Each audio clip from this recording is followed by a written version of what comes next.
बात बंद।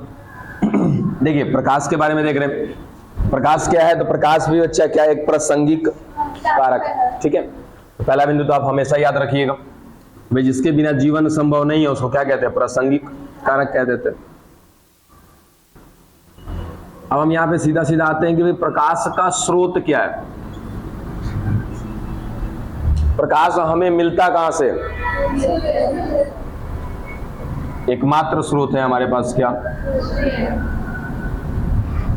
ठीक है, हाँ हम इसके अलावा भी बहुत सारे स्रोत इस्तेमाल करते हैं, जैसे आपका लाइट लेकिन ये कहीं ना कहीं क्या है बच्चा? प्राकृतिक स्रोत है। अब इस प्रकाश का पादप किस प्रकार इस्तेमाल करते हैं? कहाँ इस्तेमाल करेंगे?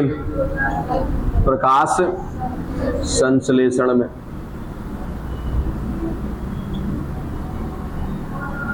प्रकाश संश्लेषण के साथ साथ कुछ पादप ऐसे होते हैं जिनको कहा जाता है दीप्तिकलिता।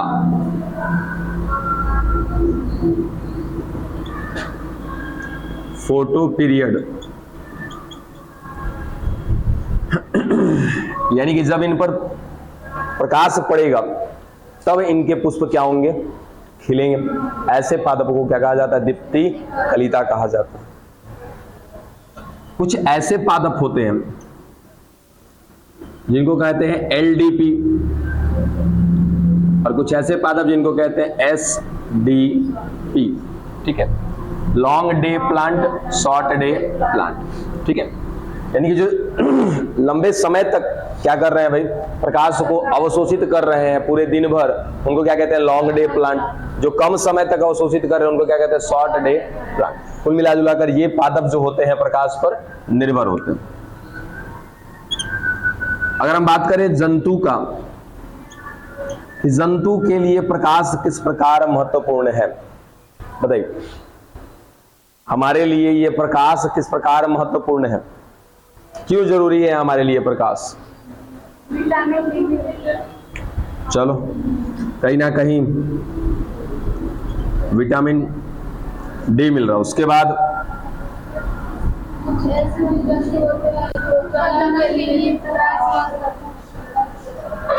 यानी कि भाई हमें विटामिन डी तो चाहिए, उसके साथ साथ अगर हम ऐसा लिखें कि भोजन की तलाश, यदि भोजन की तलाश करनी हो तो बिना प्रकाश के तलाश कर पाएंगे क्या? प्रजनन ये प्रकाश की उपस्थिति में करते हैं।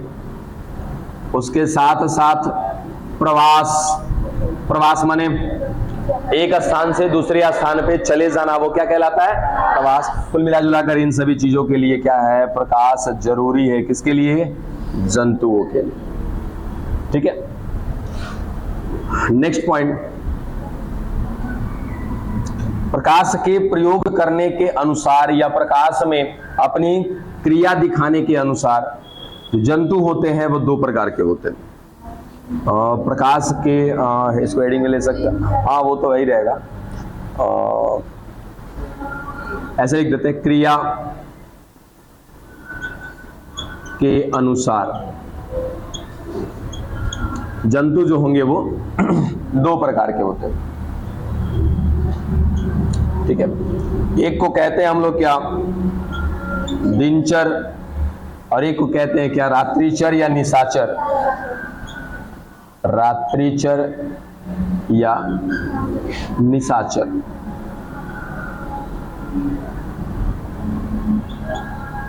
एक ऐसा जीव, एक ऐसा जंतु जो ज्यादा से ज्यादा क्रियाकलाप कब करता है? वो दिन में करता है, उसे क्या कहते हैं? दिनचर। जैसे हम लोग हो गए। ठीक है, हाँ हम लोगों में ही कुछ ऐसे प्राणी हैं, कुछ ऐसे लोग हैं जो रात में भी जगते हैं। किसमें गिनती करेंगे उनकी? रात्रिचर या निशाचर में गिनती करेंगे। ठीक है, और कुछ ऐसे प्राणी होते हैं जो अपनी सारी क्रियाकलाप ज्यादा से ज्यादा कब करते हैं? रात में करेंगे, रात्रि के समय करेंगे, उनको क्या कहते हैं? रात्रिचर या निशाचर। दिनचर एग्जाम्पल समझ में आ रहा है? ज्यादा से ज्यादा जंतु जो होते हैं वो क्या होते हैं? दिनचर होते हैं। ठीक है, उसके साथ साथ अगर मैं रात्रिचर में बात करूं तो कौन, कॉकरोच, ठीक है, बस बस बस कॉकरोच हो गया, उसके बाद क्या बोलते हैं बैट, चमगादड़, ठीक है, तो ये सब क्या हो जाएंगे, रात्रिचर। बस खत्म, इतना ही।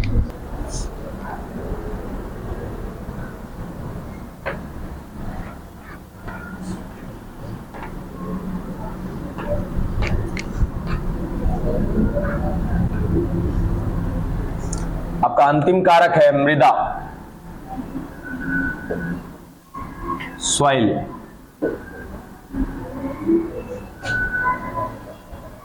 देखो ये भी कहीं ना कहीं हमारे लिए क्या होगा, प्रासंगिक कारक होगा, एक महीने में देखे तो। पहला बिंदु ध्यान रखना, ये मृदा का निर्माण कैसे होता है, कोई बताएगा मृदा का निर्माण कैसे होता है?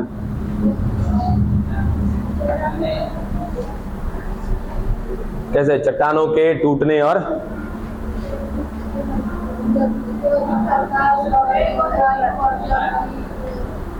कुल मिला जुलाकर हम एक नाम देना चाहेंगे, अपक्षय। ठीक है, वेदरिंग प्रोसेस कहते हैं उसको। अपक्षय की एक क्रिया है जिसके दौरान जो चट्टान होते हैं, पत्थर होते हैं, वो धीरे धीरे बदल जाते हैं किसमें, मृदा में। ठीक है, जैसे ये एक पहाड़ दिखा दिया, ठीक है, अब इस पहाड़ पर क्या बरसात होगी क्या, ठीक है, यानी कि जल का प्रकोप आएगा इस पर, जल अपना प्रभाव दिखाएगा,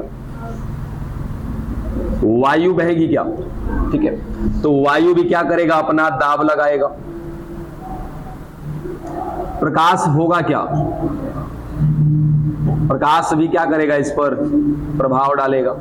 कुल मिला जुला करके जो पत्थर होते हैं वो कुछ कारकों की वजह से कौन सी क्रिया करते हैं, अपक्षय की क्रिया करते हैं। कारक निम्नलिखित है, प्रकाश है, जल है, वायु है, ठीक है, इन सब मिलकर क्या करते हैं, इस पर दाब लगाते, प्रेशर बनाते, ठीक है, और ये चट्टान, ये पहाड़ धीरे धीरे, देखो वेदरिंग प्रोसेस बहुत लंबा प्रोसेस है, ठीक है, हजारों हजारों साल लग जाते हैं एक पूरे पहाड़ को या एक चट्टान को किसमें बदलने में, मृदा में। तब जाकर के इस प्रक्रिया के दौरान किसका निर्माण होता है बच्चा, मृदा। ठीक है, ये सब आपने 6वें 7वें क्लास में भी पढ़ा होगा। ठीक है, अगला बिंदु बात करेंगे, मृदा का जो गुण होता है, ठीक है, वो गुण किस पर निर्भर करता है बताओ। मृदा का जो मुख्य गुण यदि हम माने तो किन किन बातों पर मायने रखता है, तो उस मृदा के संगठक कौन है, संगठक समझते हो कि उस मृदा में क्या क्या चीजें मिली हुई है। जैसे आप कोई रसगुल्ला खा रहे हो, उस रसगुल्ले में जैसे आपने सुना होगा रसगुल्ला क्या चीज से बनाते हैं, गुलाब जामुन, खोआ और मैदे से, ठीक है, तो अब वो जितनी अच्छी क्वालिटी आप डालोगे उतना अच्छा क्वालिटी का आपका क्या बनेगा, गुलाब जामुन बनेगा। ठीक है, तो वो आपने जो मटेरियल डाला है, इलायची डाला है, चीनी डाला, खोआ डाला, मैदा डाला, जो डाला वो क्या है, उसके संगठक। ठीक है, उसको कहते हैं कंपोनेंट ऑफ सॉइल। ठीक है, तो उस मृदा में, उस मिट्टी में क्या क्या चीजें मिली हुई हैं उनको देखा जाता है। साथ ही साथ उस मृदा का पीएच क्या है, पीएच देखना हमेशा बाबू, ये पीएच वर्ड आता है किसके लिए, सॉइल के लिए। ठीक है, और उसके बाद जो अंतिम बिंदु होता है वो होता है क्या, कि उस मृदा में कण कैसे, ठीक है, कण या फिर आप ऐसा कह सकते हो कण का आकार कैसा है। देखो कण के आकार के अनुसार क्या होते हैं, मृदा के प्रकार होते हैं। जब कण उसके ज्यादा छोटे होते हैं तो क्या कहते हैं, उसको चिकनी मिट्टी कह देते हैं। थोड़े से दानेदार होते तो क्या कहते हैं, उसको बलुअट मिट्टी कह देते हैं। बात समझ में आ गई। तो वैसे ही क्या कि मृदा का जो गुण होता है मुख्यतः इन 3 चीजों पर निर्भर करता है। सबसे पहला संगठक, उसमें क्या क्या मिले हुए हैं, दूसरा उनका पीएच वैल्यू कितना है, ठीक है, और तीसरा कि उसके कण का आकार कैसा है। ठीक है, और इसी के, इन तीनों के या फिर इसी के गुण के आधार पर जल में एक क्षमता बनती है, सॉरी जल में नहीं, मृदा में एक क्षमता बनती है जिसको कहते हैं जल धारण क्षमता। अब जल धारण क्षमता क्या है? मृदा अपने अंदर कितनी मात्रा में जल को और कितने समय तक संचित रखती है, इन बातों को मिला के क्या कहते हैं? जल धारण क्षमता। बात पल्ले पड़ी। अब जैसे ये आप नदी पे जाओ, ठीक है, अब नदी में से 1 बाल्टी पानी निकालो, साइड में बालू होगा, डाल देना, क्या फील होगा वहां पे? तुरंत पानी सोख लेगा, नीचे चला जाएगा, ठीक है। क्यों? क्योंकि बालू के अंदर जल धारण क्षमता नहीं होती है, कतई रत्ती भर नहीं पाई जाती है। अब ऊपर डालोगे वो नीचे बह के निकल जाएगा, ठीक है। उसके बाद आपने सिगता मिट्टी का नाम सुना, हम लोग अपने इधर सिगता मिट्टी कहते हैं, ठीक है। अब सिगता मिट्टी में क्या होती है? बरसात होती है, बरसात होने के बाद कुछ समय तक पानी क्या होता है? संचित रहता है, फिर धीरे धीरे धीरे धीरे निकल जाता है। उसके बाद करैल माटी सुना है? काला होता है, हाँ होता है थोड़ा बहुत, ठीक है। अब करैल माटी की खासियत क्या होती है कि थोड़ा सा पानी होगा वो उसमें मेंटेन कर जाता है, संचित रह जाता है, ठीक है। तो क्या होता है कि मिट्टी के अंदर मिलने वाले कण, मिलने वाला उसका पीएच, मिलने वाले कण का आकार, उसके संगठक, इन सब के वजह से क्या बनती है? तो जल धारण करने की क्षमता। और मृदा का सबसे मुख्य लक्षण है क्या? जल धारण क्षमता, ठीक है। इसी के आधार पे खेती भी की जाती है, बस समझ में। अब जैसे आपका जो कुकुरबिटा समूह है, कुकुरबिटा समूह में जो आते हैं वो रेंगने वाले पादप आते हैं, ठीक है। जैसे आपका लौका हो गया, नेनुआ हो गया, खीरा हो गया, उसके साथ साथ मुख्य में आते हैं आपके ये पनुआ वगैरह, पनुआ जैसे तरबूज, खरबूज, ठीक है। इनको रेगुलर पानी चाहिए, चलो ठीक है, रेगुलर पानी चाहिए, लेकिन बहुत कम समय के लिए पानी चाहिए, अब बहुत कम मात्रा में पानी चाहिए। ऐसी स्थिति में हम कैसे स्थान पे, कैसे मृदा में इनको लगाएंगे? बलुई मिट्टी में। इसीलिए तरबूज या खरबूज की जो खेती होती है वो नदी के किनारे होती है।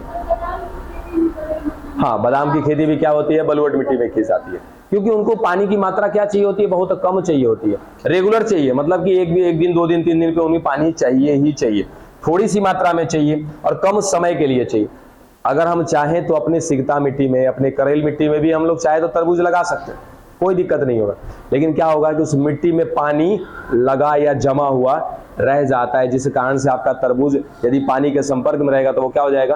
खराब हो जाएगा। मिट्टी के संपर्क में रहेगा तो खराब हो जाएगा। हाँ, सूखी मिट्टी के संपर्क में रहेगा तो कुछ नहीं होगा, गीली मिट्टी के संपर्क में रहेगा तो खराब हो जाएगा। और वही नदी के किनारे यदि खेती करते हैं इन सब चीजों का, तो पानी डालोगे, कुछ ही समय के बाद पानी क्या हो जाएगा? सूख जाएगा, खत्म हो जाएगा। तो थोड़े से समय के लिए उसके जड़ों में पानी चाहिए था। हो गया खत्म। मुख्य बात तो यही है इसमें। हो गया। समस्थापन फटाफट एक हेडिंग ले लो। हेडिंग नहीं, एक काम करो, पहले समझा देते हैं, उसके बाद नोट में लिख लेंगे इसको, ठीक है। समस्थापन का मतलब क्या है, किसी को पता चला? बिठाए खत्म करें इसको।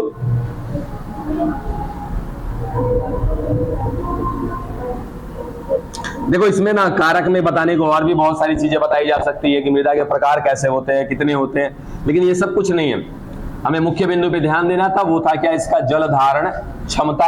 दूसरा चीज है कि मृदा की क्वालिटी किस पर निर्भर करती है, वो बातें थी, वो हमने खत्म कर लिया, ठीक है। अब क्या दूसरा?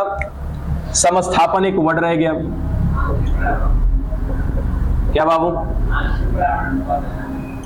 कहने को तो बहुत कुछ कह लें, समझाइए जरा इसे। समस्थापन क्या है? होमियोस्टेसिस।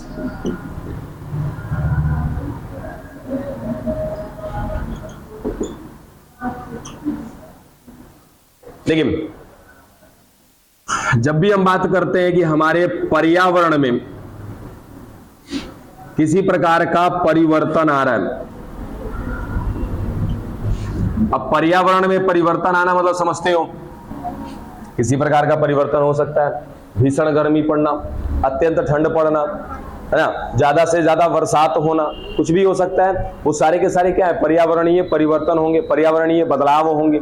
उसके साथ साथ पर्यावरण यदि बदलाव कर रहा है, उस बदलाव को लाने के लिए कहीं ना कहीं 4 कारक जिम्मेदार हैं। अभी अभी आपने 4 कारक खत्म भी किए, समझ में आई? ठीक है। तो पर्यावरण में यदि किसी प्रकार का कोई परिवर्तन आ रहा है, बदलाव आ रहा है, जिसके विपरीत कोई सजीव ये भी क्या करेगा? अपने अंदर बदलाव लाएगा। नहीं लाएगा तो दांत चियारेगा, फिर बात समझे? क्या हो जाएगा? मर जाएगा। यानी कि अपने क्रियाकलापों में क्या करना पड़ेगा, उसको चेंज लाना पड़ेगा, बदलाव लाना पड़ेगा। तो सीधा सीधा क्या कि हमारे वातावरण में आए हुए परिवर्तन के अनुसार सजीव भी क्या लाते हैं, अपने अंदर बदलाव लाते हैं। इसी क्रियाकलाप को क्या कहते हैं, समस्थापन कहते हैं, होमियोस्टेसिस कहते हैं। अब जैसे एग्जाम्पल के तौर पर ले लिया जाए कि गर्मी बहुत ज्यादा पड़ रही है, तब कोई सजीव होगा तो क्या करेगा, गर्मी बहुत ज्यादा हो रही होगी तो रजाई में जाके उड़ के बैठेगा नहीं, अपने अंदर भी बदलाव लाएगा, ज्यादा से ज्यादा तापमान को अपने शरीर से बाहर निकालने का काम करेगा। अब ज्यादा से ज्यादा तापमान हमारे शरीर से बाहर कब निकलेगा, जब अपने शरीर को ज्यादा से ज्यादा खुला रखेंगे, अपने शरीर को ज्यादा से ज्यादा ठंडे स्थान पे रखेंगे, अपने शरीर को ज्यादा से ज्यादा हवा के स्थान पे रखेंगे, तब जाकर हमारा शरीर क्या करेगा, ज्यादा से ज्यादा गर्मी को बाहर निकाल देगा। यहीं पर उल्टा कर दें, यदि हम ठंड का मौसम आ जाए तो ठंड के मौसम में बाहर क्या है, वातावरण ठंडा है, हमारा शरीर का वातावरण कैसा होगा, गर्म होगा, क्योंकि 37 डिग्री तो हमेशा मेंटेन रहता है। अब उस स्थिति में आप क्या चाहोगे कि आपके शरीर में बना हुआ तापमान बाहर निकल जाए या हमेशा बना रहे, बना रहे। तो बना रहे के लिए क्या करना पड़ेगा, अपने शरीर को ढक के रखना पड़ेगा। बात समझ में आ गई? तो ढक के रखना पड़ेगा इन द सेंस क्या कहते हैं हम, उस समय क्या करते हैं, फुल जैकेट पहन लेते हैं, स्वेटर पहन लेते हैं, ये भी ढक लेते हैं, कान उन सब ढक लेते हैं हम लोग, है ना, यहाँ तक कि जूता मोजा भी पहन लेते हैं, ताकि क्या हो जाए कि हमारे शरीर का ज्यादा से ज्यादा तापमान हमारे शरीर में ही बना रह जाए। तो कुल मिला जुला कर इसे ही क्या कहते हैं, समस्थापन। खत्म ये भी टॉपिक, नहीं है डायग्राम, कुछ ऐसा होगा।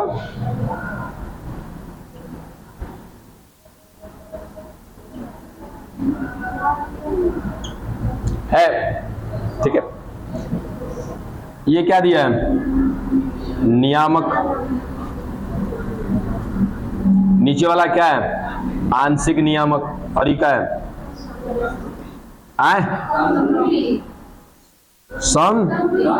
संपुटी। अच्छा कोई बात ना, कॉन्फॉर्मर कहते हैं, हमें पता है, बस देख लेंगे हम।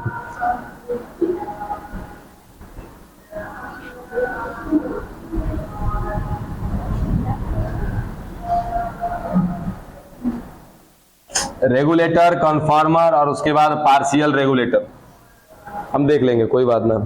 अच्छा सनरूपी कहते हैं, सॉरी सनरूपी, चलो समझे। देखो क्या बोला कि समस्थापन देखने वाले हैं, ये 3 प्रकार से है। सबसे पहला क्या है, नियामक, रेगुलेटर। देखो सुनना ध्यान से, ठीक है। अब ये किसके अंतर्गत पढ़ रहे हैं, नियामक हम लोग, समस्थापन के अंतर्गत। यानी कि बाहर कुछ परिवर्तन आएगा, हमें भी क्या करना होगा, परिवर्तन करना होगा। एग्जाम्पल के तौर पे दे दिया आपको, क्या, स्तनधारी और पक्षी। स्तनधारी में क्या हम लोग आएंगे, आसानी से आ जाएंगे, ठीक है। पीछे वाला सब आएगा ना जी स्तनधारी में, आए कंफर्म। चल अब देखो समझना है इसको कि हम लोग का शारीरिक तापमान कितना है, 37 डिग्री सेल्सियस। चलो बाह्य तापमान, यह हमारा आंतरिक तापमान और बाह्य तापमान देख लेते हैं, ठीक है। आंतरिक तापमान हमारा 37 है, बाहर का भी तापमान कितना है, 37 डिग्री सेल्सियस। चलो बाहर हो गया 38, 39, 40, बढ़ जाएगा। ये कौन बढ़ा रहा था अभी, किसने बढ़ाया था अभी, हाँ आपने। कभी नहीं बढ़ेगा बच्चा, ये 37 का 37 बना रहेगा। तो ऐसा जीव जो बाहर वातावरण में तापमान बढ़ने के अनुसार अपने तापमान को नहीं बढ़ाता है, अर्थात यदि बाह्य वातावरण में तापमान बढ़ रहा है लेकिन फिर भी ये अपने तापमान को क्या रखेगा, नियत रखेगा, फिक्स रखेगा, ऐसे जीवों को क्या कहते हैं बच्चा, नियामक कहते हैं। डन, खत्म है का। इसमें खाली समझना है कि नियामक क्या है। तो बाहर तापमान में परिवर्तन आया लेकिन उसके बावजूद भी उन जीवों में किसी प्रकार का तापमान में परिवर्तन नहीं होगा। ये तो तापमान हमने बढ़ाया था, घटा भी लो बच्चा, कि अगर 20 डिग्री सेल्सियस हो गया, 19 हो गया, 18 हो गया, तब भी क्या रहेगा, हमारा 37 का 37 बना रहेगा, कभी किसी प्रकार से परिवर्तन नहीं आएगा।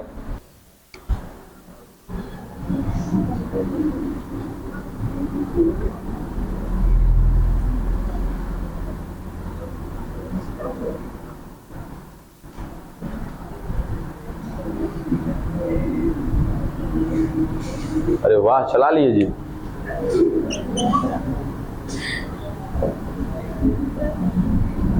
संरूपी, कॉन्फॉर्मर। चलो बात बंद। देखो, संरूपी कॉन्फॉर्मर, इसको समझे यदि हम, तो देखिए ऐसा जीव जो बाहरी वातावरण में, खुद से लैंग्वेज देख के जरा समझ में आ जाएगा आपको। देखो, बाहर का तापमान 20 डिग्री सेल्सियस, यहां भी 20, 22, 24, 26, 28, 22, 24, 26, 28। क्या समझ में आ रहा है? बाहर का तापमान बदल रहा है, तो ये जो जीव है इसका आंतरिक ताप भी क्या हो रहा है? बदल रहा है। ऐसे जीव को क्या कहते हैं? संरूपी कहते हैं। बात समझ में आई? यानी कि सीधा सीधा संरूपी का, कॉन्फॉर्मर का मतलब क्या होगा कि एक ऐसा प्राणी, एक ऐसा जीव जो बाहर बदलते वातावरण में ताप के अनुसार अपने आंतरिक शरीर के तापमान को भी क्या करता है? बदलता रहता है। इन ऐसे जीवों को क्या कहते हैं? संरूपी कहते हैं। इसका एग्जाम्पल होगा बच्चा उपास्थि मछलियां। ठीक है, उपास्थि और अस्थि समझ में आता है ना? ये उपास्थि है, मुड़ जा रहा है, ये भी मुड़ जा रहा है, उपास्थि है। अब इसको तनिक मोड़ के देखो तो ये वाले हड्डी को, ई वाले को नहीं, ई वाला यहां से लेके यहां, ठीक है, नहीं मुड़ेगा, टूट जाएगा ज्यादा प्रयास करेंगे तो ये क्या कहलाएगा? अस्थि। यानी कि हड्डी का वो प्रकार जो हार्ड होता है, कठोर होता है, वो क्या कहलाता है? अस्थि। और जो मुलायम होता है वो क्या होता है? उपास्थि। तो ऐसी मछलियां जो उपास्थिल होती हैं, इनके जिनके अंदर जो हड्डियां होती है वो मुलायम वाली होंगी, उन मछलियों को यदि काम कहना चाहे तो क्या कहते हैं? संरूपी।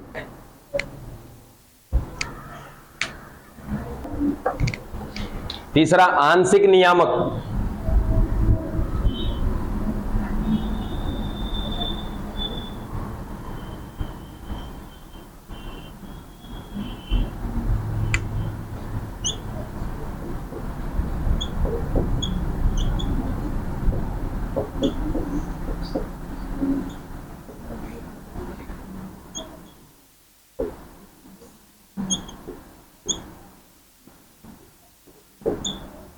Partial regulator.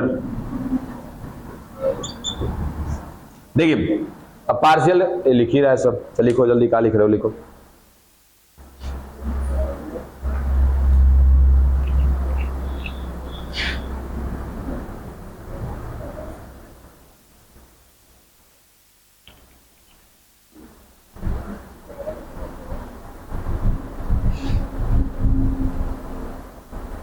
हो गया? देखो, अब नाम से मेरे ख्याल से क्लियर हो जाएगा कि आंशिक रूप से तो ये नियामक के जैसा होगा। आंशिक माने थोड़ा बहुत, ठीक है। नियामक माने अभी अभी देखा था कि कुछ आए कुछ हो जाए, क्या करेगा भाई? अपने तापमान को नियत रखेगा, है ना? उसी को कहते हैं क्या हम लोग? नियामक कहते हैं, रेगुलेटर कहते हैं, मेंटेन रखेगा। देखो, बाहर था 34, इसके आंतरिक तापमान में भी क्या आया? 34, ठीक है। इधर हुआ 35, इधर भी हुआ 35, ये तो उल्टा हो गया, किसके जैसा काम करने लगा ये? इधर हुआ 36, इधर भी हुआ 36, 37, 37, 38, इधर भी 38, 39, 38, 40। अब बात कुछ फलने पड़ी, यानी कि कुछ समय तक किसके जैसा काम करेगा? संरूपी के जैसा। उसके बाद अपने नियत तापमान पर जाने के बाद अपने शरीर को उतना पर ही क्या रखेगा? नियत रखेगा, उससे नीचे या उससे ऊपर नहीं जाएगा। बात समझ में आ गई? जैसे मान लीजिए कि अगर ये घट भी रहा होगा, ठीक है, और इसका निम्न तापमान यदि 34 होगा, तो घटता जाएगा किसके अनुसार? बाहरी तापमान के अनुसार घटता भी जाएगा, लेकिन इस 34 पर जाकर के क्या हो जाएगा? ये रुक जाएगा, चाहे भले ही बाहर का तापमान क्या चला जाए? 20, उस पर आकर के नियत हो जाएगा। जैसे अगर बढ़ते बढ़ते इसका मैक्सिमम टेम्परेचर यदि 38 डिग्री सेल्सियस का है, तो बाहरी तापमान के अनुसार बढ़ता गया कहां तक? 38 तक। अब उसके बाद ये जाएगा तो खुद मर जाएगा, अब इतने पे क्या कर देगा? ये नियत कर देगा। बात समझ में आ गई? इसी कारण से इनको कहते हैं क्या? आंशिक नियामक। खत्म हुआ ये तीनों के तीनों समस्थापन के टॉपिक। क्या बच्चा? हाँ, इसका उदाहरण है अस्थिल मछलियां।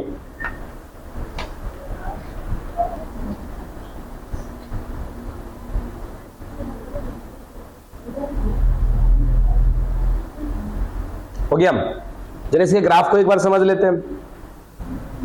इन तीनों को जो हमने पढ़ा है, इसके ग्राफ को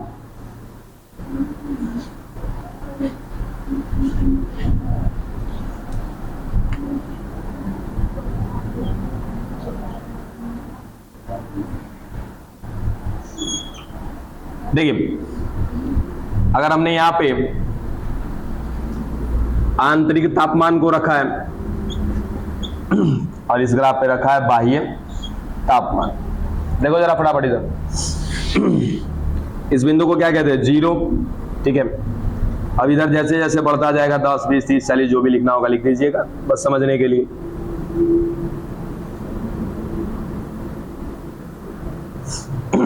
ठीक है, सबसे पहला हमको समझना है क्या?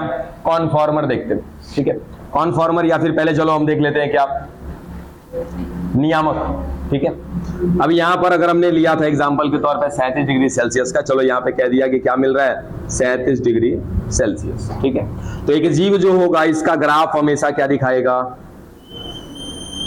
सीधा मिलेगा इसका ग्राफ। ये कभी भी ना तो बढ़ेगा ना घटेगा, चाहे इधर बाह्य तापमान में कितना भी परिवर्तन आ जाए। तो ये ग्राफ किसका है? ये लाइन किसका है? नियामक, ठीक है। दूसरा बात करते हैं कि इसका संरूपी का। अब संरूपी का मतलब क्या हुआ कि यहां अगर 10 है, ये भी क्या होगा? 10, 20, 20, उसके बाद 30, 30, ठीक है। चलो, अब यदि कोई एक जीव है, बाहर तापमान 10 था तो इसने भी क्या कर लिया? 10। बाहर का तापमान 20 हुआ तो इसने भी क्या कर दिया? 20। फिर बाहर 30 हुआ तो 30। देखो ये क्या एक सीधी लाइन बनती जा रही है क्या? ये बात समझ में आई? तो ये जो सीधी वाली लाइन है जो ऐसे ऊपर क्रॉस करके जा रही है, ये लाइन किसके लिए है? संरूपी के लिए, ठीक है। और एक और जीव ऐसा है जो सन जैसा चल रहा है, जैसे चल तो ऐसे ही रहा है,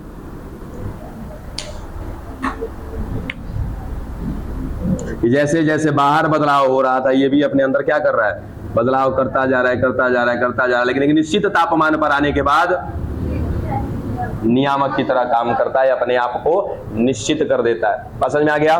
तो सबसे पहला ये तिरछा लाइन किसका है? संरूपी का। सीधा लाइन किसका है? नियामक का। और ये तिरछा जाके सीधा हो रहा है, ये किसका है? आंशिक नियामक का। ग्राफ समझ में आ गया? अब अगला हेडिंग जो है आपका अनुकूलन, फटाफट लेकर आओ। अनुकूलन, एडेप्टेशन।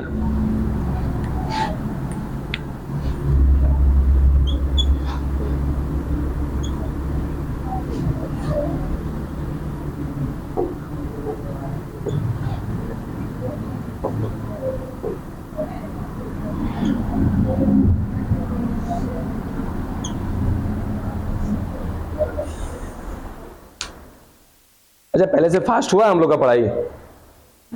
हुआ है? चलो चलिए, अनुकूलन में फटाफट मेरे ख्याल से सभी लोग जानते भी हैं। लिख पाओगे या नोट हम बोल दें? खुद से लिखना ज्यादा बढ़िया रहेगा कि अनुकूलन का मतलब क्या होता है कि भाई यदि किसी प्रकार की प्रतिकूल परिस्थिति पाई जा रही है बाहर, हमारे वातावरण में, जिस वातावरण में हम रहते हैं उस वातावरण में यदि प्रतिकूल परिस्थिति मिल रही है तो हम क्या करते हैं? उस प्रतिकूल परिस्थिति के अनुसार अपने आप को ढाल लेते। अब देखो, इससे पहले आपने संरूपी पढ़ा, नियामक पढ़ा, आंशिक संरूपी, सॉरी आंशिक नियामक पढ़ा। ये क्या था? ये भी एक प्रकार से नहीं लग रहा कि अनुकूलन है, लेकिन वो केवल हमने तापमान के प्रति देखा था, ठीक है, इसलिए उसको अनुकूलन नहीं कहते। अनुकूलन क्या होता है? उस हर प्रतिकूल परिस्थिति के लिए होता है। बात समझ में आई? ठीक है, तो क्या लिख, खुद से लिख पाइएगा इसमें कि हमारे बाह्य वातावरण में, जिस वातावरण में हम रह रहे हैं उस वातावरण में किसी भी प्रकार का क्या मिल रहा है? प्रतिकूल स्थिति। अब प्रतिकूल माने क्या होता है कि जो हमारे लिए सही नहीं हो, हमारे लिए क्या, किसी भी सजीव के लिए सही ना हो। तो यदि ऐसी स्थिति मिल रही है जो इस सजीव के लिए ठीक ठाक नहीं है, कुल मिला जुलाकर सही नहीं है, तो सही नहीं है तो उस स्थिति को क्या कहते हैं हम लोग? प्रतिकूल स्थिति कहते हैं। और इस प्रतिकूल स्थिति के अनुसार ये सजीव क्या करेगा? अपने आप को ढाल लेगा, ठीक है। तो अपने आप को उस प्रतिकूल परिस्थिति में जिंदा रखने के लिए ढाल लेना ही क्या कहलाता है आपका? कहां गया ये अनुकूलन। तो तो वो केवल जीवित रहने के लिए नहीं, जीवित रहने के साथ साथ प्रजनन बहुत मुख्य बिंदु होता है बच्चा। तो जीवित रहना और साथ ही साथ प्रजनन करने के लिए भी अपने आप को ढाल लेते हैं, अपने आप में परिवर्तन ला देते हैं। तो ये सब कुछ करना क्या कहलाता है? अनुकूलन कहलाता है। ठीक है, अब अनुकूलन जो होता है वो 3 प्रकार का होता है। ठीक है, सबसे पहला क्रियात्मक अनुकूलन, दूसरा व्यवहारिक अनुकूलन और तीसरा अकार्यकीय अनुकूलन। ठीक है, क्या क्या बोला? क्रियात्मक अनुकूलन। अब क्रियात्मक अनुकूलन का मतलब क्या होगा कि यदि मेरे बाहर कुछ प्रतिकूल परिस्थिति मिल रही है और मैं क्या कर रहा हूं कि अपने शरीर में चलने वाली क्रियाओं को क्या कर रहा हूं? अनुकूल कर रहा हूं। यानी कि कुल मिला जुलाकर मेरे बाहर कुछ ऐसा परिवर्तन आ रहा है जो मेरे लिए सही नहीं है। मतलब कि कैसा होगा? प्रतिकूल स्थिति वाली होगी और मैं अपने आप को उस प्रतिकूल परिस्थिति के अनुसार ढालूंगा। लेकिन कैसे ढालूंगा? अपने अंदर चल रही क्रियाओं में परिवर्तन लाऊंगा। बात समझा? तो हमने कहां पे परिवर्तन लाया? अपने क्रिया में। जैसे मेरे शरीर में कुछ क्रिया चल रही है, मैंने उस क्रिया में परिवर्तन लाया, तो ऐसा परिवर्तन, ऐसा अनुकूलन क्या कहलाएगा? क्रियात्मक अनुकूलन। बात समझ में आ गया? दूसरा क्या है? व्यवहारात्मक अनुकूलन। देखो तीनों बात समझो पहले। कहां सबका मुंडी नीचे है? क्या लिख रही हो? एक तो पहले 3 को कलम लेके आ जाते, लाल काला ब्लू सब ये बना लेना है ना। ये सब कुछ कर लोगी तो क्या होगा? घरे समस्या है। घरे भी मम्मी लोग बड़ी काम करवाती होगी, नहीं काम करवाती तो तुम लोग यहाँ पढ़ने ना आती। ठीक है, सुनो क्या कहा? अनुकूलन। अनुकूलन माने कि किसी भी प्रकार की यदि प्रतिकूल परिस्थिति मिल रही है, हमें उसमें अपने आप को जिंदा रखना है। हमें क्या? उन हर सजीव को अपने आप को वहां पे जिंदा रखना है, सरवाइव करना है, उसके साथ साथ प्रजनन भी करना है। ठीक है, उसके लिए क्या करना पड़ेगा? उसको उस प्रतिकूल परिस्थिति में अपने आप को जीवित रखने के लिए क्या करना पड़ेगा? बदलाव लाना पड़ेगा। अब वो जो बदलाव आ रहा है उसे ही क्या कर रहे हैं हम लोग? अनुकूलन कह रहे हैं। डन। ठीक है, अब ये अनुकूलन जो है कोई भी जीव, कोई भी सजीव 3 प्रकार से करता है। सबसे पहला अपने अंदर क्रिया में बदलाव करता है, दूसरा अपने व्यवहार में बदलाव करेगा और तीसरा अपने शरीर के आकार में बदलाव करेगा। इन तीनों को मिला के हम क्या कहते हैं? अनुकूलन। एक एक को पढ़ना हमने शुरू किया। सबसे पहले क्या कहा? क्रियात्मक अनुकूलन। यदि किसी प्रकार से प्रतिकूल परिस्थिति मिल रही है और कोई जीव अपने आंतरिक क्रियाकलापों में क्या लाएगा? बदलाव लाएगा, तो ऐसा अनुकूलन क्या कहलाएगा? क्रियात्मक अनुकूलन। ठीक है, एग्जाम्पल के साथ आपको बता देंगे। अच्छा, एग्जाम्पल जैसे गिरगिट देखे हो? गिरगिट को कभी रंग बदलते देखे हो? नहीं देखे। तो अब इसके लिए अब हम क्या करें बताओ? अब तुम्हारे लिए गिरगिट तो धोके ला नहीं सकते, है ना?